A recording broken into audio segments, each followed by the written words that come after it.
L'indépendance du Ghana, le chemin d'une nation vers la liberté. L'indépendance du Ghana est plus qu'un chapitre de l'histoire africaine, c'est une histoire de résilience, d'unité et d'espoir qui a redéfini un continent tout entier. Avant de commencer, veuillez vous abonner et cliquer sur la cloche de notification pour plus d'histoires comme celle-ci. Merci de vous être abonné. Le 6 mars 1957, le Ghana est devenu le premier pays d'Afrique subsaharienne à se libérer du régime colonial, déclenchant une vague de mouvements d'indépendance à travers l'Afrique. Ce documentaire vous emmène dans un voyage éclairant à travers l'ère précoloniale du Ghana, les luttes sous la domination britannique, la montée des dirigeants nationalistes et le triomphe ultime de l'autonomie gouvernementale. À travers des images vives et une narration convaincante, nous explorerons comment la lutte du Ghana pour la liberté a ouvert la voie à un changement durable, tant en Afrique qu'à travers le monde. Bien avant la colonisation, le Ghana, alors connu sous le nom de Côte de l'Or, était une terre de culture riche, de royaumes prospères et de richesses naturelles sans pareil.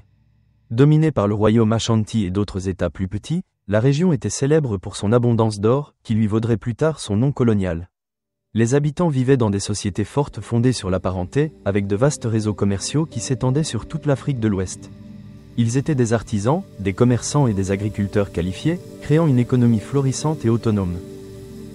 C'est cette richesse qui attira les commerçants européens au XVe siècle, mais ce n'est qu'à la fin du XIXe siècle que le Ghana tomba sous le joug du colonialisme britannique et que son identité et sa culture furent contraintes de s'adapter à la domination étrangère.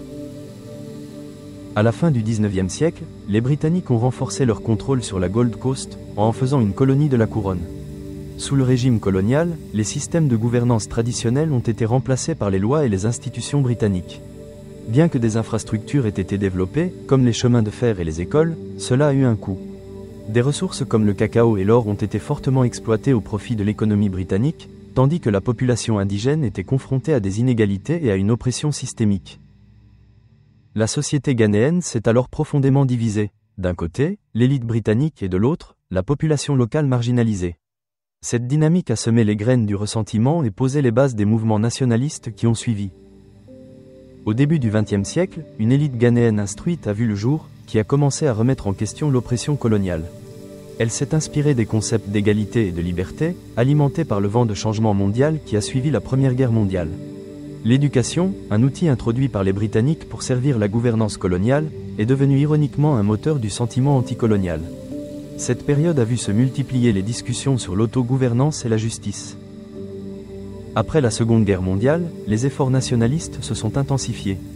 Le retour des soldats ghanéens qui avaient combattu pour les Britanniques pendant la guerre a joué un rôle important. Ces vétérans, qui avaient risqué leur vie pour l'Empire, ont été traités avec négligence et maltraitance dans leur pays. Leur désillusion a eu un profond écho auprès de la population, ouvrant la voie à la confrontation. Les tensions ont atteint leur paroxysme en février 1948, lorsque la police coloniale a tué des anciens combattants non armés qui protestaient pacifiquement contre leur exclusion des prestations sociales d'après-guerre. L'indignation populaire a conduit à des émeutes, des pillages et des grèves à Accra et au-delà. Alors que le gouvernement colonial tentait de réprimer les troubles, l'incident a galvanisé les mouvements d'indépendance. Il a uni diverses factions, qui ont compris que l'emprise des oppresseurs coloniaux pouvait être relâchée si elles s'unissaient. Au milieu de cette agitation grandissante, une figure de proue émergea, Kwame Nkrumah. Né en 1909, Nkrumah était un visionnaire cultivé, imprégné des principes du panafricanisme. Il avait étudié à l'étranger, aux États-Unis et en Grande-Bretagne, où il avait interagi avec des penseurs internationaux et peaufiné ses idées sur la résistance anticoloniale. À son retour au Ghana, il s'est rallié à la United Gold Coast Convention (UGCC), une organisation qui s'est engagée en faveur de l'autonomie. Mais Nkrumah se rendit vite compte que la position modérée de l'UGCC ne suffisait pas à répondre aux revendications urgentes de la population. En 1949, il s'en sépara pour former le Convention People's Party, CPP, un parti qui prônait l'indépendance immédiate. Avec le CPP, Nkrumah a mené une campagne de mobilisation de masse axée sur le slogan « L'autonomie gouvernementale maintenant ». Le CPP a rapidement gagné en popularité auprès de la population, créant un mouvement qui transcendait les divisions de classe et ethniques. Des grèves, des boycotts et des rassemblements ont balayé toute la Gold Coast, attirant un soutien massif malgré la répression des autorités coloniales. L'activisme de Nkrumah a eu un prix personnel. Il a été emprisonné en 1950 pour avoir soi-disant incité à l'agitation, mais cela n'a fait que renforcer son image de martyr de l'indépendance. Même depuis la prison, son charisme et sa vision claire de l'avenir du Ghana ont inspiré l'espoir à travers le pays. Le gouvernement colonial a finalement introduit des réformes constitutionnelles, considérant l'agitation croissante comme un signal de négociation. En 1951, le Ghana a organisé ses premières élections législatives, autorisant la participation des autochtones. Bien qu'il ait été emprisonné à l'époque, le CPP de Nkrumah a remporté une écrasante majorité, signe de la confiance du peuple dans son leadership. Peu de temps après l'élection, Nkrumah a été libéré et nommé chef des affaires gouvernementales, ce qui lui a accordé un contrôle important sur la gouvernance de la colonie. Au cours des 6 années suivantes, Nkrumah a travaillé sans relâche pour s'adapter aux complexités de la décolonisation. En équilibrant les négociations avec le gouvernement britannique, la pression des groupes d'opposition et les espoirs du peuple, il a finalement obtenu un accord d'indépendance. Le 6 mars 1957, le Ghana est devenu officiellement une nation souveraine, marquant un moment historique dans l'histoire africaine. L'indépendance du pays a été célébrée par des discours, des danses et de la musique qui ont souligné la fierté et l'unité du peuple ghanéen. Lors de la cérémonie officielle, Kwame Nkrumah a prononcé un discours électrisant qui résonne encore aujourd'hui avec force. Enfin, la bataille est terminée. Et ainsi, le Ghana, votre pays bien-aimé, est libre pour toujours. Cette journée a symbolisé une victoire collective, non seulement pour le Ghana mais pour toutes les nations colonisées aspirant à l'autodétermination. Le Ghana nouvellement libéré a adopté les symboles de son indépendance, notamment son propre drapeau, un drapeau tricolore rouge, or et vert, avec une étoile noire représentant la libération africaine, et un hymne national célébrant sa nouvelle unité. L'indépendance du Ghana a suscité une vague d'espoir sur tout le continent africain. Elle a démontré que la libération était possible et a inspiré d'autres nations d'Afrique subsaharienne à se battre pour leur liberté.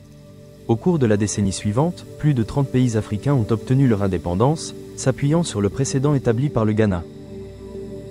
Au-delà du Ghana, Nkrumah envisageait une Afrique unifiée, œuvrant sans relâche à la promotion des idéaux panafricains. Il cherchait à combler les divisions artificielles créées pendant la période coloniale, en plaidant pour la création d'une union africaine afin de mettre en commun les ressources et d'assurer la prospérité collective. Bien que ses ambitions d'unité continentale aient rencontré des difficultés, la vision de Nkrumah a fermement positionné le Ghana comme un leader dans l'histoire de la libération de l'Afrique. Avec l'indépendance est venu le défi de construire une nation. Nkrumah a donné la priorité à l'industrialisation, en investissant dans des projets d'infrastructures à grande échelle comme le barrage d'Akosombo pour produire de l'énergie et transformer l'économie du Ghana. L'éducation est devenue un autre point central, avec des efforts pour construire des écoles et élargir l'accès à l'apprentissage. Sur le plan culturel, Nkrumah a mis l'accent sur l'identité du Ghana, en encourageant la renaissance des traditions et en soutenant les arts. L'indépendance n'était pas seulement une renaissance politique, elle représentait aussi une renaissance culturelle. Si l'indépendance du Ghana a été un tournant, les premières années d'autonomie n'ont pas été sans difficulté. Le pays a dû faire face à des difficultés économiques, à des luttes intestines politiques et à des critiques à l'encontre de certaines politiques de Nkrumah. En investissant trop dans des projets de développement ambitieux, le Ghana s'est enfoncé dans la dette, ce qui a créé une certaine instabilité. En 1966, Nkrumah a été renversé par un coup d'État, ce qui a mis fin à son leadership mais pas à son héritage. L'indépendance du Ghana a laissé une trace indélébile dans l'histoire du monde. Elle a mis en évidence le pouvoir de la résilience et de l'unité pour vaincre l'oppression. Son rôle dans la décolonisation de l'Afrique a inspiré des mouvements de libération dans les colonies du monde entier, de l'Asie aux Caraïbes. Et tandis que le Ghana continue d'évoluer, son indépendance reste une source de fierté et d'inspiration, un rappel de ce que l'on peut accomplir grâce au courage et à l'action collective. Le chemin parcouru par le Ghana vers l'indépendance illustre des vérités universelles sur l'esprit humain. La puissance de l'espoir, la nécessité de la solidarité et l'importance d'un leadership visionnaire.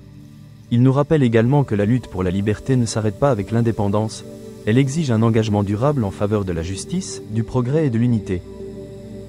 Dans les salles de classe et au-delà, l'histoire du Ghana offre des leçons inestimables. Elle souligne l'importance de tirer les leçons de l'histoire, de comprendre les racines des luttes et de reconnaître que même face à l'oppression, le changement est possible lorsque les gens osent rêver et agir ensemble.